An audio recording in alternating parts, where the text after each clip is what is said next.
tak salah pun kalau kita ni ada kriteria pemilihan hidup kita. Betul tak? Yelah kita yang nak kahwin, kita yang nak hadap pasangan kita tu hari-hari. Kalau kita nak pasangan yang rajin solat, yang bagus dari segi pengurusan emosi, yang bagus dari segi pengurusan kewangan, pasangan yang jaga batas, semua tu wajar, memang perlu pun dalam kehidupan kita ni. Masalahnya bila standard tu langsung tak bagi peluang untuk orang kenal dengan kita. Kadang kita sendiri cakap, dia memang baik, tapi dia tak cukup syarat apa yang kita nak.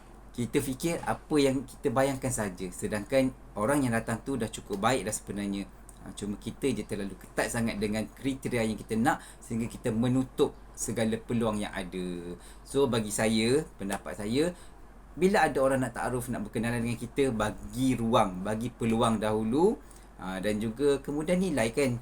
Kalau tak okey, cakap betul-betul jelas-jelas dekat dia yang kita ni tak nak teruskan perhubungan, ataupun awal-awal tu siap bagi tahu dah hubungan kita ni masih di peringkat awal, jadi jangan letak harapan yang tinggi. Kita cuma nak kenal-kenal dahulu. Kalau tak jadi, kita kena berlapang dada bahawa hubungan tu tak dapat diteruskan.